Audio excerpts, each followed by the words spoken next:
Hola, muy buenas tardes.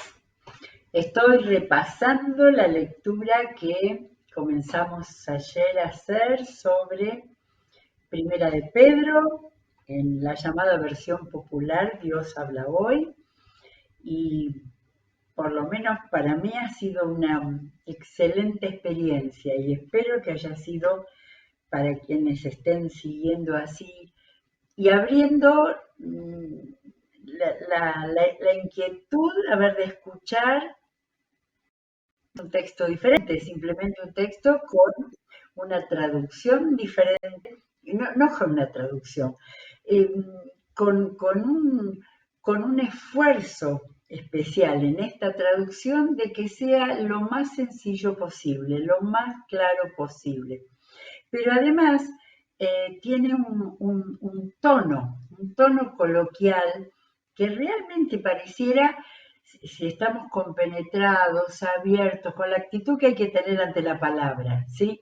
No es para informarnos, menos para cumplir, menos para que agradar al Señor porque la leemos, que por supuesto al Señor le agrada que la leamos, pero con la actitud de recibir, de entender para recibir y esa capacidad de escucha que tenemos que desarrollar en este tiempo que escuchamos demasiadas voces, demasiados dispositivos y sobre todo mucho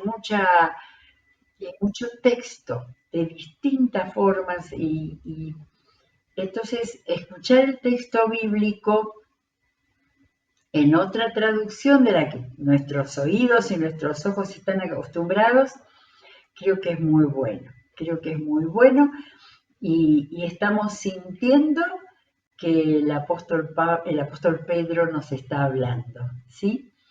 Pedro que eh, no tenemos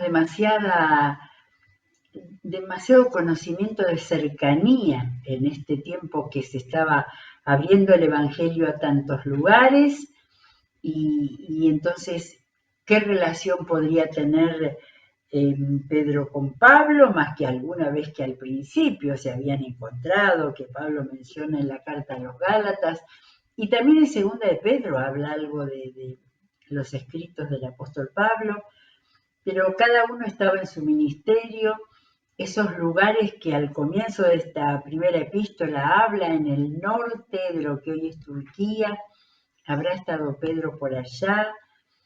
De todas maneras, cuando él se sentó a escribir, empezó a escribir para los cristianos nuevos. Uno piensa que los cristianos del primer siglo eran todos cristianos nuevos, muchos de ellos ya estaban crecidos en la fe y enseñaban, y especialmente los que enseñaban eran los que habían desarrollado más la experiencia, el recibir del Espíritu Santo y lo que significa estar en la práctica de enseñar acerca de Jesús. De manera que Pedro viene desarrollando desde el principio el llamado a una vida santa, constantemente va como volviendo a explicar lo que significa la obra de Cristo, para que ellos no se olvidaran, para que no se transformaran en una institución religiosa, sino en seguidores, ¿sí?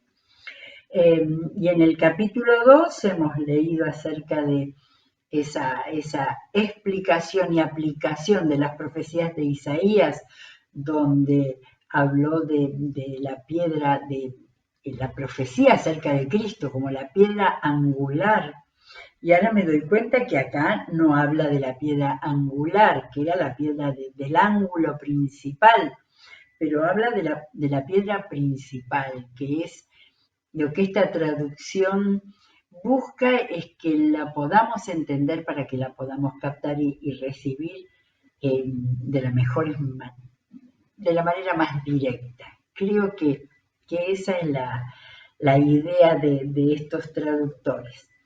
Bueno, terminamos el capítulo 2 que habla del sufrimiento de Cristo y habíamos visto cómo Pedro va cada tanto haciendo recordar que vivían en tiempos de sufrimiento porque había persecución para los cristianos. Bueno, en el último párrafo había hablado a los sirvientes, a los siervos, a los esclavos, como para guiarlos en su relación con sus amos, en sus relaciones personales. Y ahora el capítulo 3, que no puso Pedro 3, sino que muchos años después empezó a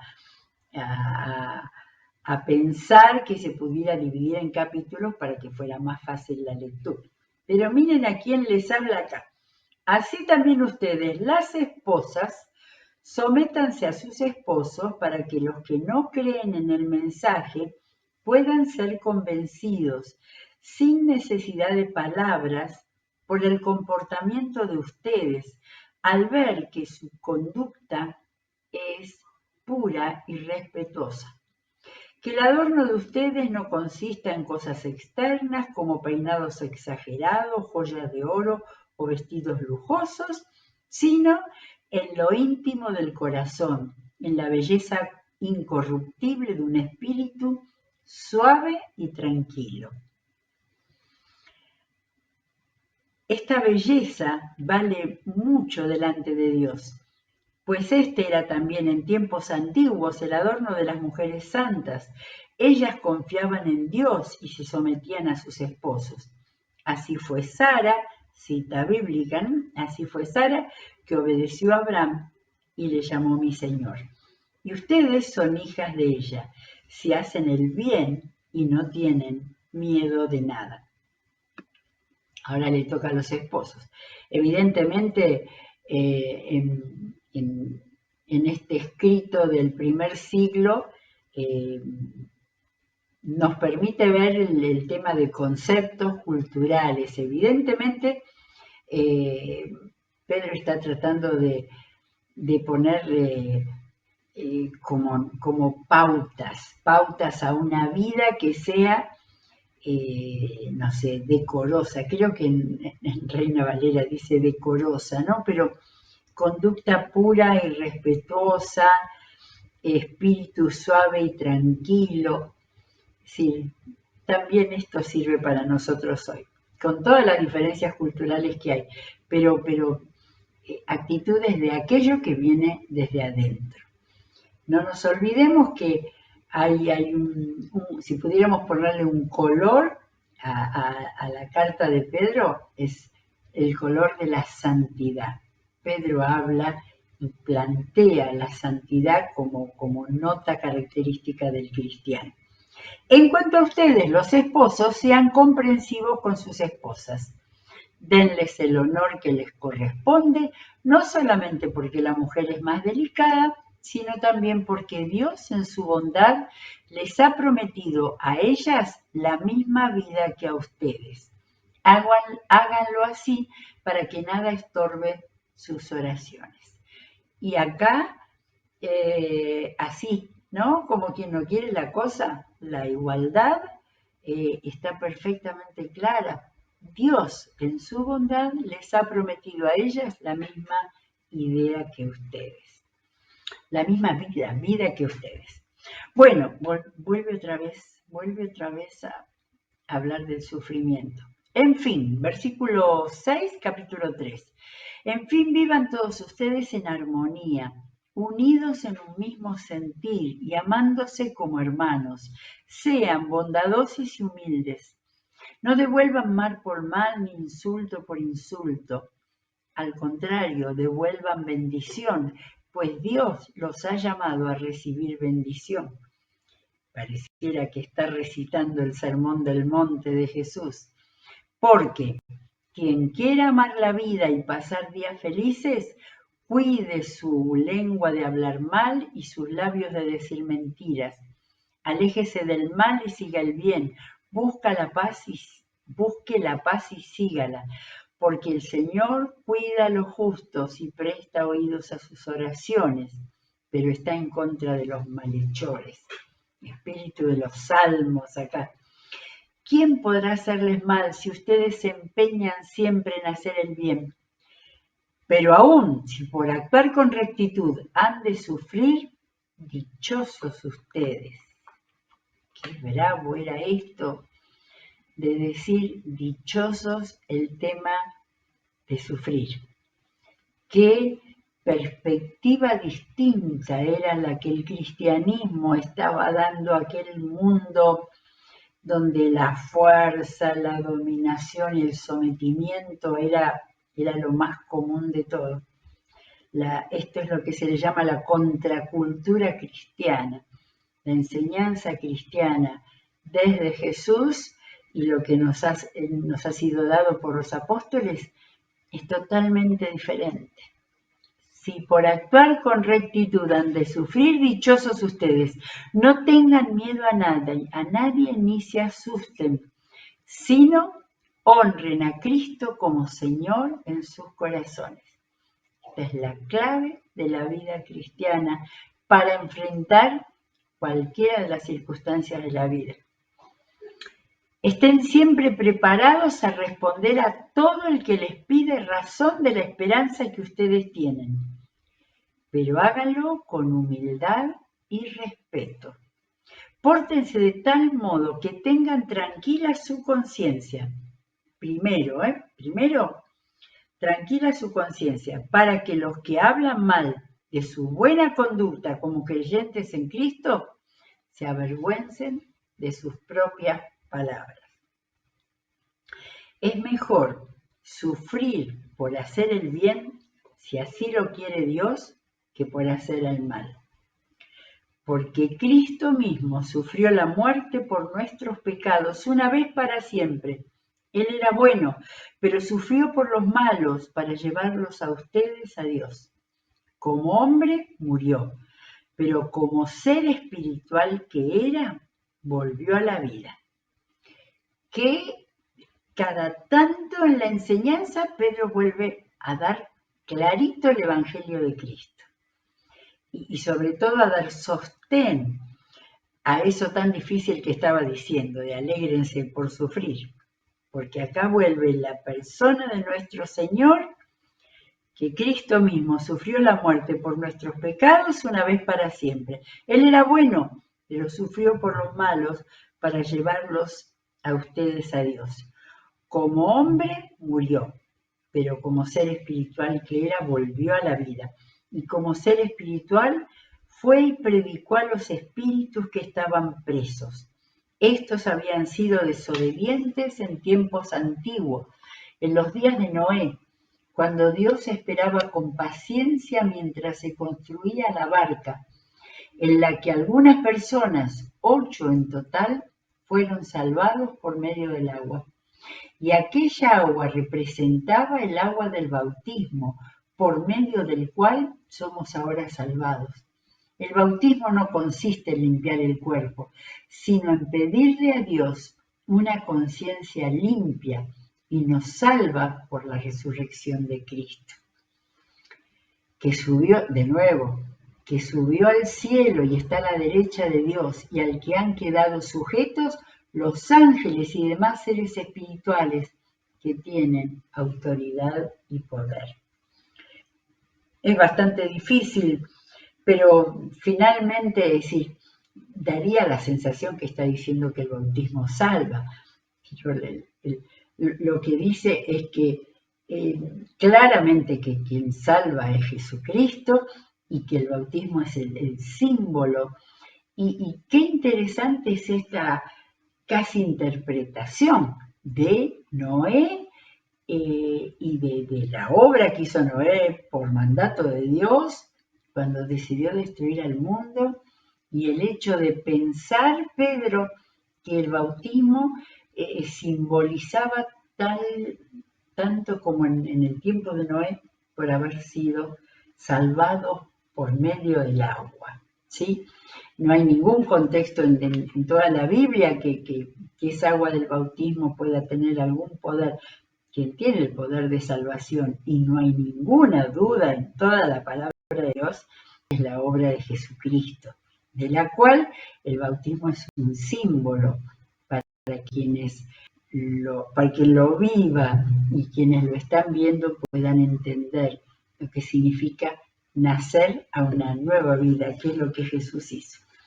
Capítulo 4, cambió de tema también acá. Por eso, así como Cristo sufrió en su cuerpo, ustedes también deben estar dispuestos a sufrir. Pues el que ha sufrido en el cuerpo ha roto con el pecado para vivir el resto de su vida conforme a la voluntad de Dios y no conforme a los deseos humanos. Por mucho tiempo hicieron ustedes las mismas cosas que hacen los paganos, pues vivían entonces en vicios, malos deseos, borracheras y banquetes ruidosos, bebiendo con exceso y adorando ídolos abominables. Ahora, como ustedes ya no los acompañan en los excesos de su mala vida, ellos se extrañan y hablan mal de ustedes. Está hablándole a cristianos nuevos que han cambiado su manera de vivir y que han logrado la reacción de aquellos que los están extrañando como compañeros de la vida anterior, pero ellos tendrán que rendir cuentas ante aquel que está preparado para juzgar a los vivos y a los muertos. Pues a los que están muertos se les predicó el mensaje para que pudieran vivir en el Espíritu, según Dios, aunque en este mundo hubieran sido juzgados en el cuerpo, según los hombres. Este es otra pincelada del tiempo, del juicio final que da Pedro. Ya se acerca el fin de las cosas. Por eso sean ustedes juiciosos y dedíquense seriamente a la oración. Haya sobre todo mucho amor entre ustedes, porque el amor perdona muchos pecados. Recíbanse unos a otros en sus casas sin murmurar de nadie. Como buenos administradores de las variadas bendiciones de Dios, cada uno de ustedes sirva a los demás según los dones que haya recibido.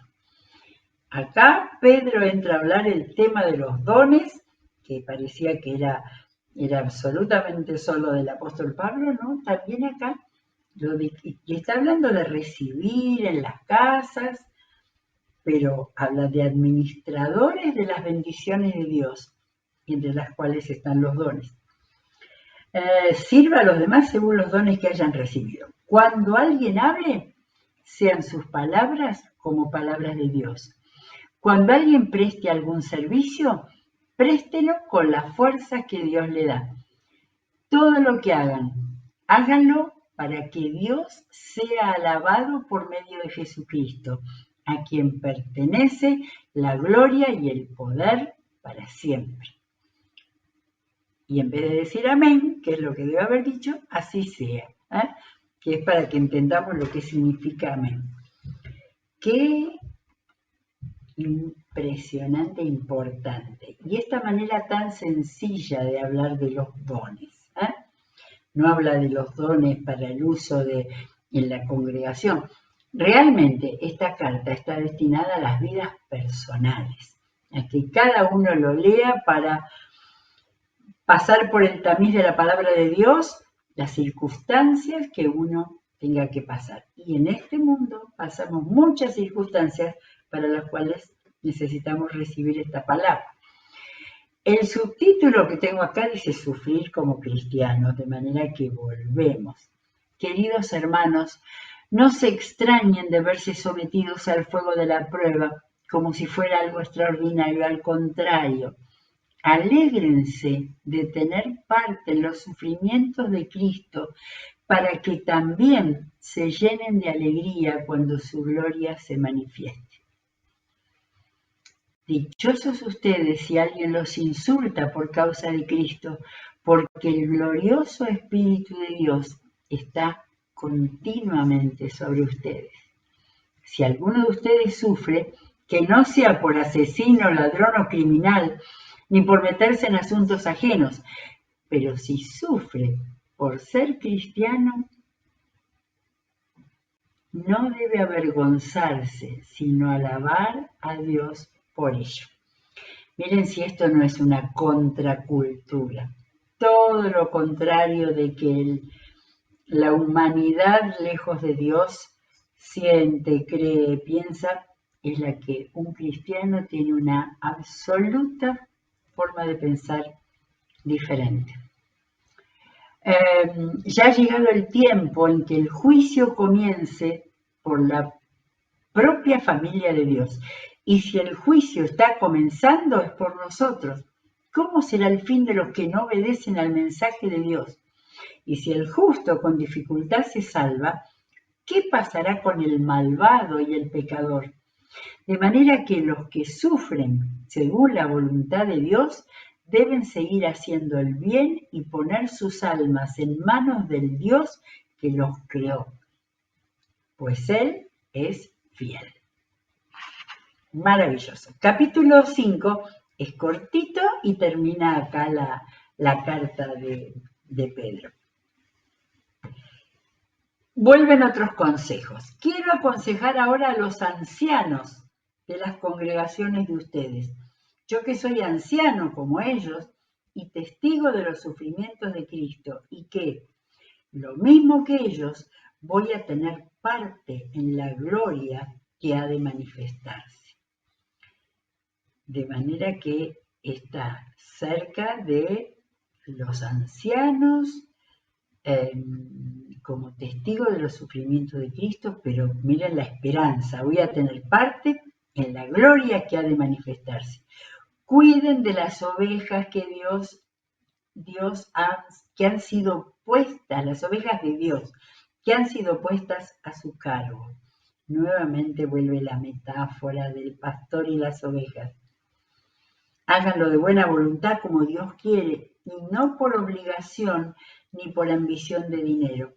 Realicen su trabajo de buena gana, no como si ustedes fueran los dueños de los que están a su cuidado, sino procurando ser un ejemplo para ellos. ¿Está claro?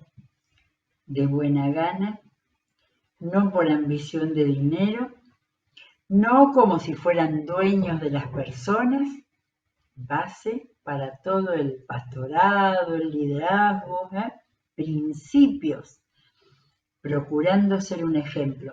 Así, cuando aparezca el pastor principal, ustedes recibirán la corona de la gloria, una corona que jamás se marchitará. ¡Qué maravilla! ¡Qué maravilla! Bueno, viene otro grupo. De la misma manera, ustedes los jóvenes, sométanse a la autoridad de los ancianos. Todos deben someterse unos a otros con humildad, porque Dios se opone a los orgullosos, pero ayuda con su bondad a los humildes.